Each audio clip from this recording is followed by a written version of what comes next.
And I'm going to tell you that stat right now, Jamey, because we're going to go to the top 3 at each position. So I know that the easiest way to sum up Sam Darnold is he's playing very well, but he never throws the ball. Well, against the Bucs have played so far opponents that currently rank 25th, 22nd, 26th, and 32nd in pass rate. The Bucs have played nothing but run-heavy teams. But in the week that those teams played the Bucs, they ranked 12th, 14th, 10th, and 24th in pass rate. And the team that ranked 24th was the Eagles, who are currently 32nd in pass rate. You cannot run on the Bucs. The Bucs score points. You have to throw on the Bucs. So I'm hoping that we get a season high in pass attempts for Sam Darnold. But with that said, Jamey, who are your top 3 priorities for this week at quarterback? It's still Tua, even without Tyreek there, mostly because of the matchup against the Panthers. And I think just looking at it with what Achane will give him, with what Waddle will give him, with what now Waller will give him, he's number 1. Now, that being said, I do expect Jaden Daniels to return this week based on how much he's practicing last week. So if you want to put I have Mariota ranked ahead of Tua, but I'm not expecting Mariota to be a guarantee. So if you're just looking at it like you have, let's say, a quarterback that you have on your roster and you want to maybe pick somebody up for more upside, Mariota would be the one I think to get. Jackson Dart would be 3rd. I have Sam Darnold 4th, but those all 4 are very closely ranked. And if you're just looking at it, most upside for me is still Mariota because he's been 4 games now with the Commanders as a featured quarterback or starter. And in all 4, he's been 20 fantasy points or more. Oh man, I think I gotta disagree with you on the Tua thing. I don't want anything to do with him. First of all, Carolina, for what it's worth, 6th best against quarterbacks right now. Trevor Lawrence bad, Kyler Murray. Fluky. I mean, I was watching some Patriots tape this morning, and I would probably agree with you because the Panthers played horrible defense from what I saw. But the numbers are the numbers. But also, I think they threw for 39 yards after Tyreek Hill left yesterday. I know they had the lead, but I don't know. I can't trust Tua without Tyreek Hill. You can make the case that the other quarterback in that game is the better fantasy start based on the matchup. Well, I can't trust him, though. I don't know if you can trust either of these guys. It's so sad because Bryce Young has Miami and then Dallas and then the Jets. But last week we were saying Bryce Young has New England, Miami, Dallas, and the Jets, and he put up 12.3 points against the Patriots. But, I mean, the Dolphins and the Cowboys are statistically the 2 best matchups for quarterbacks, and that's Bryce Young's up. I wonder if he struggles, does he get benched again?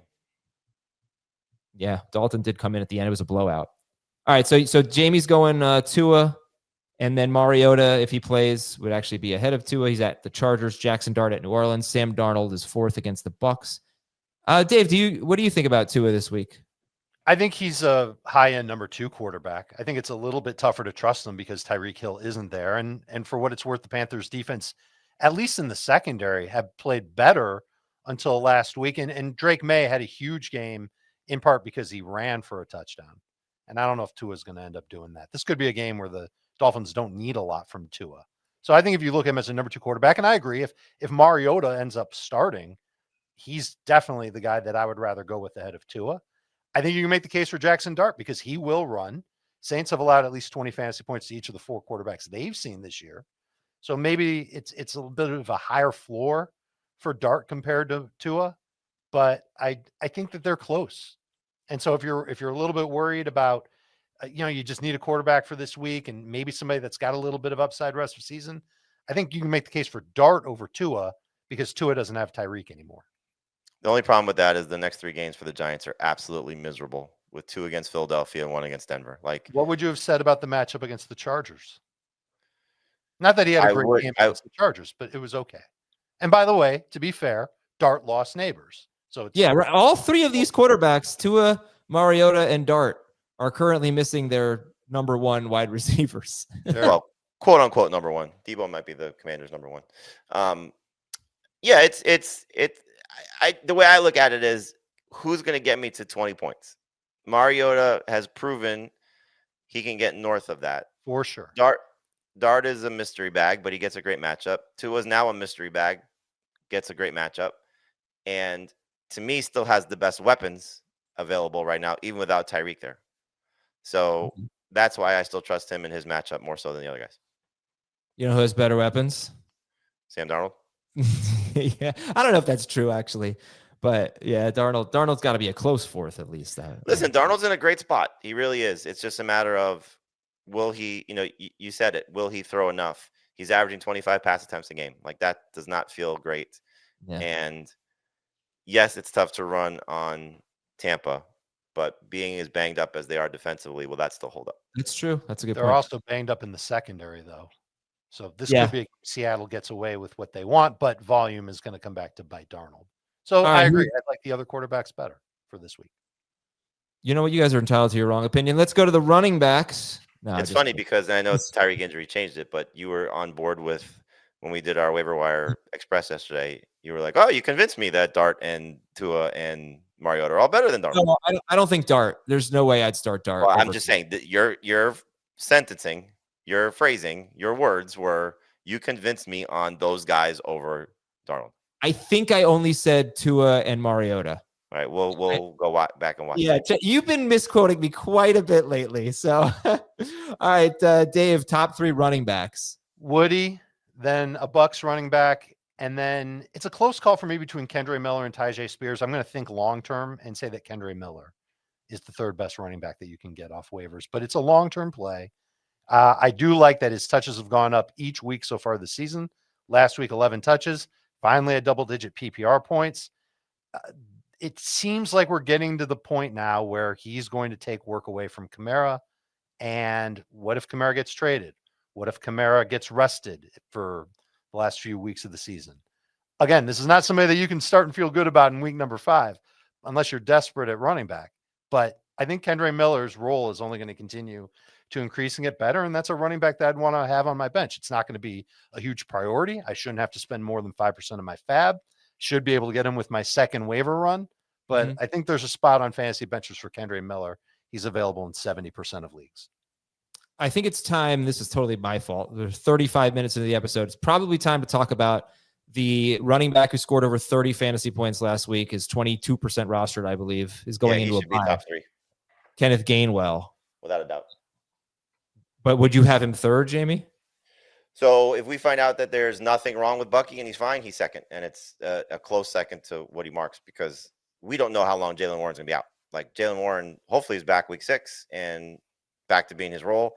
If Warren's injury is long-term, you can make a case that Gainwell is better than Woody Marks based on what we just saw. Like, that was amazing. No so I'm picking up Kenneth Gainwell right after Woody Marks. If I find out that the Bucs situation is fine, I'm picking up Kenneth Gainwell. If I don't need a running back for week 5, which is hopefully a great situation, like Gainwell week 6 plus could be league winner. So he is easily in the top 3 of the running back position. What if we learn today that Jaylen Warren's going to be fine in back week 6? I'm not sure if Mike Tomlin talks today. He usually talks on Tuesdays. Yeah. Well, look, what we know is that he was quote unquote expected to play and then didn't play. So I think people are treating it as a short-term injury. However, what we also know is that Jaylen Warren has had a career high in carries in week 3 and came out of it with a knee injury. So he's not a guy who I feel like is going to get a full workload. All right. So Gainwell is someone I said I'm going to do my waivers before the 1 p.m. show. I don't think it's going to be so difficult. It's going to take me 2 hours. So many guys. Dave, top 3 wide receivers.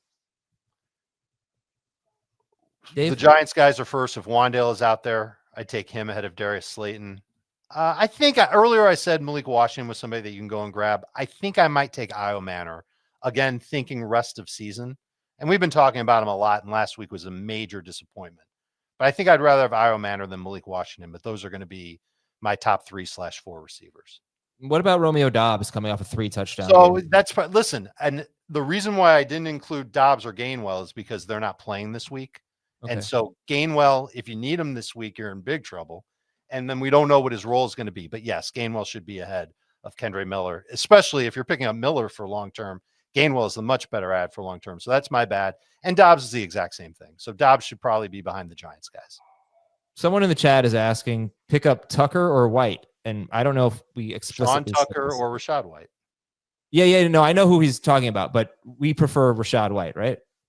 In case I didn't say that. Definitely. Okay. Yeah, it's probably the way to go.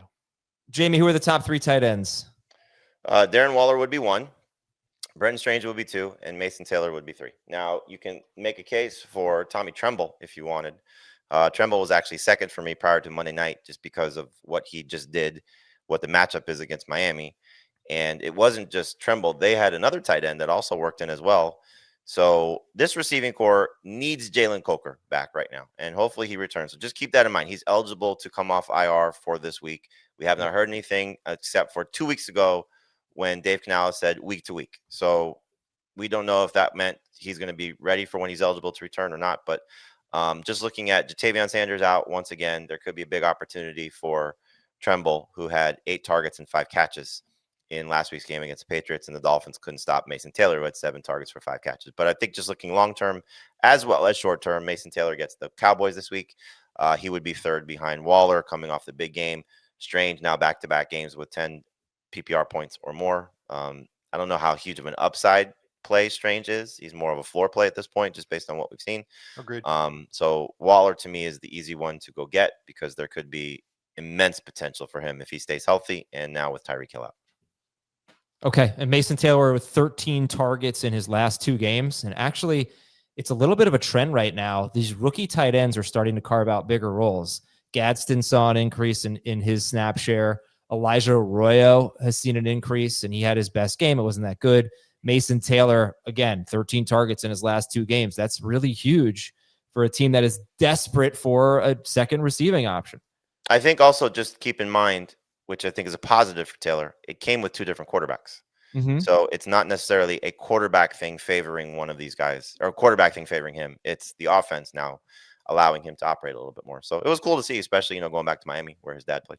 Sure. One more thing, because I forgot this name again, somebody who's on bye at tight end. Is there room to stash Colston Loveland on the hope that he gets a post-bye bump?